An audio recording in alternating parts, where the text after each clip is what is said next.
Alrighty. You know, I think I'm just gonna get started, make sure a couple people are in really quick, and get my phone in check. Let's see here, let's see now.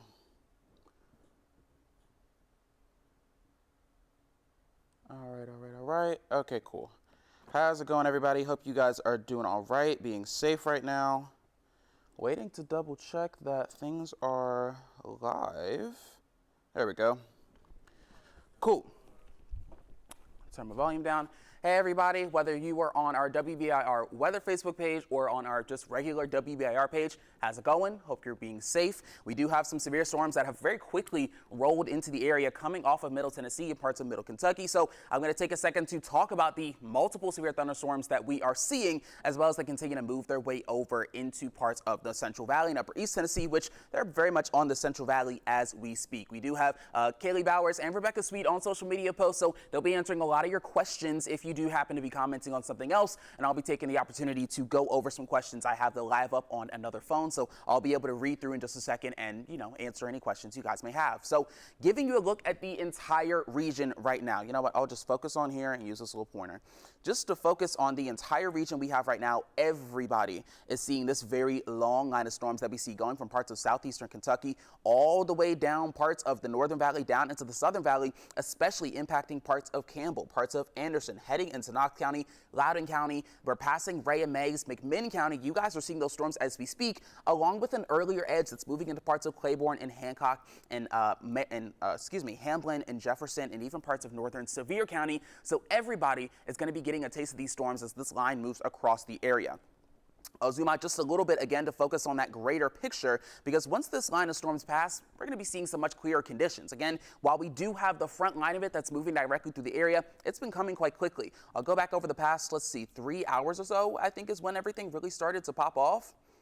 Yes, so you see, by around 12:30, we weren't really seeing much. There were a couple of storms here in parts of Middle Kentucky, honestly, and really seeing those stronger storms in Middle Tennessee. But as they made their way over, we saw those first couple of storms really develop and grow. Let me turn this off really quick. We've seen those develop and grow and move into the area, and by 1:30, 2 o'clock, we already had very strong storms and severe storms moving into parts of the plateau. As we got closer to 3, we've seen that continue to blow up as they've made their way further into the valley, and now we're not even seeing a full line, but a line of clusters, I feel like would be a better way to describe what we're seeing right now as it makes its way across the valley.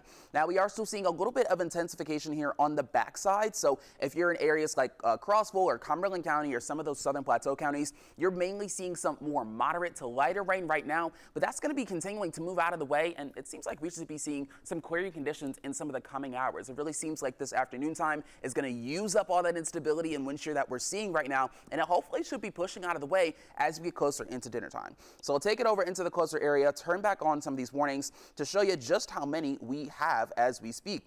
All right, if I can count right here, we've got 1, 2, 3, 4, 5, 6, 7, 8, 9, 10 to 12 warnings that are in the area, again, stretching from parts of Scott and Claiborne County and a little bit of Hancock as well, all the way down into this newer one, including parts of Monroe and McMinn and even Meigs County as well. Even another one as you get further into North Carolina for some smaller storms that are starting to pop up as well.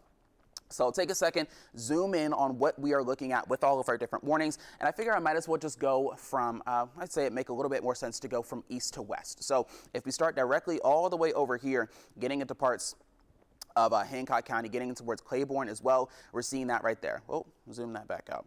But we've got this warning here in Grainger, Hancock, Hawkins, and Lee counties. That's going to be moving over these next couple of hours. This is going to be happening until about 4:15, so a little under an hour right now. And as we see the storm, which is right by the radar, this storm in particular has made its way over from the direct east. We've seen a little bit of combination of some smaller clusters coming in from the north and the south, joining somewhat in the middle as you work your way into some of those counties. So if you're in Thornhill, you guys are likely seeing these storms as we speak. A lot of that lightning and thunder heading into your direction.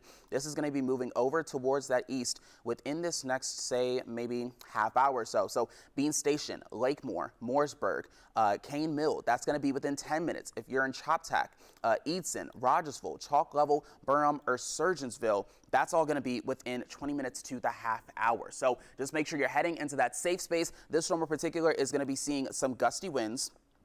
upwards of 60, maybe even 70 miles per hour.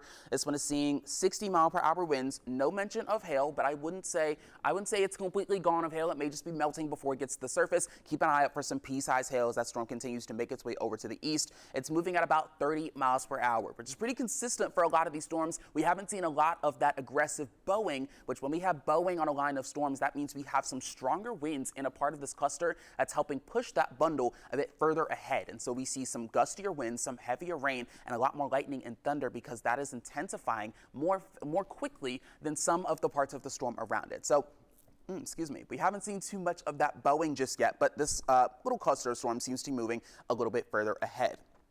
We move that out a little bit, and there is another warning that's sitting right below it.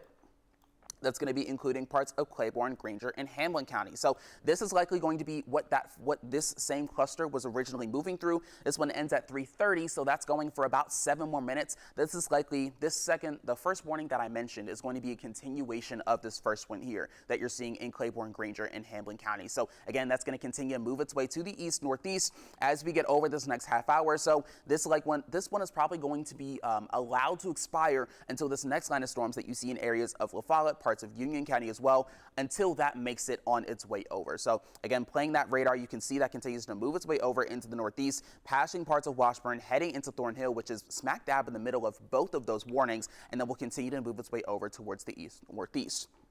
We move a little bit further down into the south. We're seeing a very long severe thunderstorm warning. This one going to be a continuation of the warning that we were seeing coming out of Knox County. So you see that first box that's going to be including parts of Knox, a little bit of Blount. Looks like at the edge of Sevier County as well.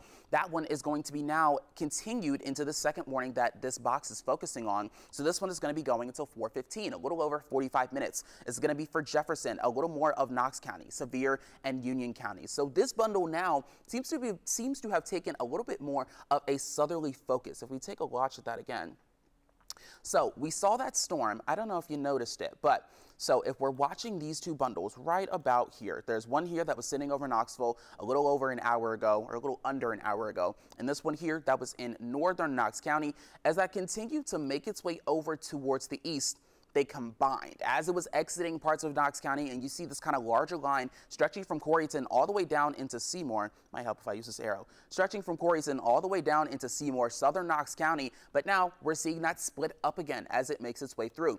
So now we have two bits of storms, at least right now, where we see the one here that's heading directly into Jefferson County with a lot of that lightning falling right behind, and the second one here that's moving to the south of Kodak, heading into Seymour, a little bit north of Seymour, but you guys will likely see some of those stronger storms, heading into Seymour and heading into Sevierville. I'd say if you're in Pigeon Forge or just anywhere on the Dolly Parton Parkway, just be safe. You know, if that rain is getting a little too heavy, pull over for a little bit. This would be a good opportunity to find that safe space. If you're on the road, maybe pull over into a gas station, whether it's the Shell, whether it's the Buc-ee's, anything that is stable, a good building that you can find yourself in. Did my power just go out? We're back. So anything that would allow that to actually come back on as we get over those next couple of hours. Here in North Knoxville, now hearing a couple of rumbles of thunder, which is likely why we saw a little bit of that power flash. So again, if you're in your home and you're in that safe space already, or you're not already, I should say, this is the opportunity to get to it. Take your devices, hopefully they're charged up, maybe grab a couple emergency supplies. If you need some water, this will be a good opportunity to grab that as well. If you've got a generator and you know your power is flashing, obviously that's a good opportunity to cut that back on, but just be careful about it. You don't want to waste those resources. But again, this is something that should hopefully be out of the way as we get over these next couple of hours heading closer into dinner time. I'll move a little bit further over towards the west. And now we're seeing this severe thunderstorm warning. Let's see which one it's focusing on. Anderson, Campbell, Claiborne, and Scott counties. And it's a little bit difficult because they're all just so bunched up together. Okay, so we're now looking at this larger one here, if you can kind of tell. That's going to be including parts of La Follette, this line. So going through northern parts of Scott County, then making its way down, Campbell County, making its way down past Norma towards Wartburg, going into a little bit of Morgan County, I believe, and then moving across Anderson County and back up. So I believe this is the warning that we're looking at right now. And if we now take a look at the storms inside of it, you're seeing a lot of those stronger storms looking like they're really on the edge as well, getting towards some of those other warnings. So if you're in La Follette, you guys are seeing some of those stronger storms right now. They're starting to pass over you guys a little bit, and you're seeing a bit of a break from some of that rain. Actually, let me turn this back into the last hour, get a better look. There we go. So you're seeing a little bit of a break. We're now passing over. You're seeing some lighter rain for the time being. You guys could maybe get a little bit of clarity because if I zoom this out a bit, you can see there's this tiny little gap here as you get towards parts of Oneida. That looks like it's going to be heading in your direction, or at least we could be seeing some more of that stronger rain that'll be heading directly east as well. So a light break of lighter rain right now. We move a little bit further down into the south again, back down towards Rocky Top. That's where you're seeing a lot more of those stronger storms. So it's passing Rocky Top right now, but Norris, Clinton, you guys are right in the thick of it. And we're seeing a considerable threat, which means there could be a possibility of a brief spin-up tornado. I'm going to take the opportunity to look at the velocity. I'm not seeing any couplets. That's usually one of the main signs that we look at, but I am definitely seeing some gusty winds. See if I can get a couple clicks of that really quick. 50 mile per hour. Not quite as aggressive as I was thinking, around 38 miles per hour, but still very powerful winds that you're going to want to keep an eye out for. 54 miles per hour. That is going to be in that severe range. That was more so a bit of what I was looking for. So if you're going I-25 west, or maybe just 25 west, Highway 25, you guys are going to want to look out. Head to that safe space, head indoors, just find any kind of sturdy building that you can get in. I'm not seeing any couplets right now, but let's see if maybe there are any hail signatures in this area. A little bit just to the south of Clinton. So that could be another sign that we're seeing a lot of rotation because hail is going to be based on some of that vertical motion, okay? Those hailstones rise up and down until they're too heavy, and then they eventually fall down to the ground. So we're seeing a little bit of a weak hail signature just to the south of Clinton and right here along this highway between Oak Ridge and Clinton. Let's see if there's anything else. If I look at the correlation coefficient, I'm not seeing anything that quite points itself out that would be leading to a tornado. So I'm just going to go ahead and switch back to that radar right now. But it is still something to keep an eye out for, okay? Just all the more reason to be heading inside because there is going to be that considerable threat.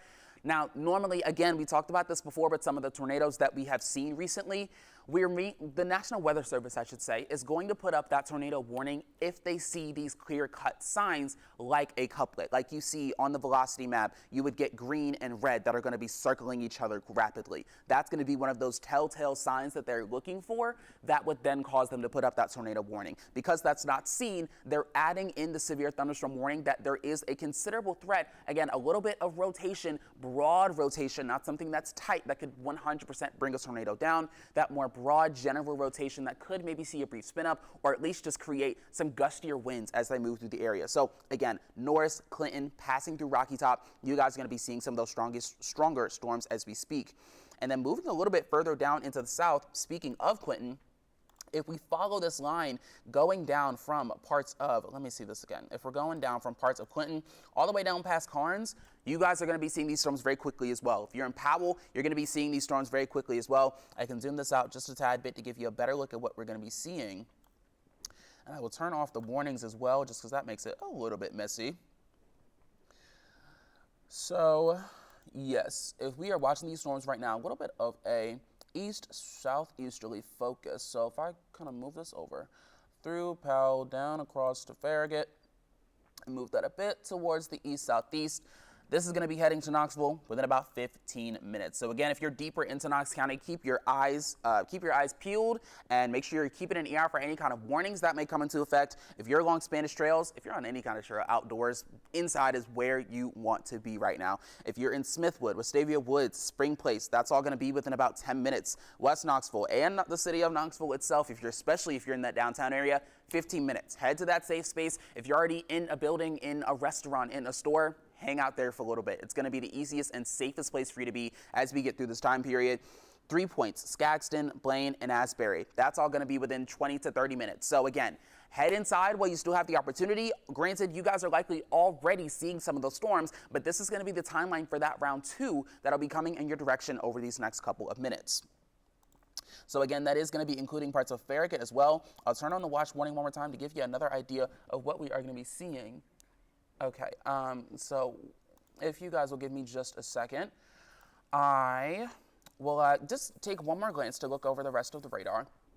I've been told that we're going to be cutting in on air as well. So what I'll do is those of you that are on our WBIR weather, I'm going to scoot you over a little bit just so that people that are on the camera that's directly in front of me, they'll be able to see what's happening with the rest of the screen and the graphics. And I'll make sure that you guys can see what's going on here as well so that you'll have multiple ways to tune in no matter what's going on. So I'm going to scoot this over just a tad bit. Those of you that are on WBIR weather, this will be a really great opportunity to either just turn on your TVs for a quick second. Oh, sorry there. This would be a great opportunity. Let me just move this trash can. Okay, there we go. Sorry, this is kind of it's like really tight along here, so it's hard to focus sometimes.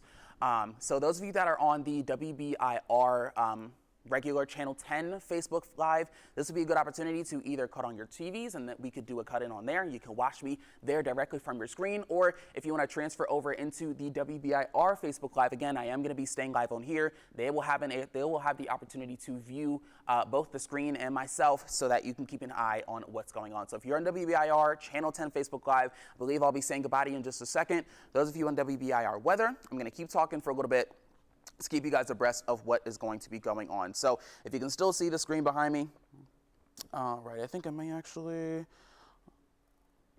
all righty, Kevin, I am, give me just a quick second. I'm doing a little bit of a shift right now to a little bit over this way.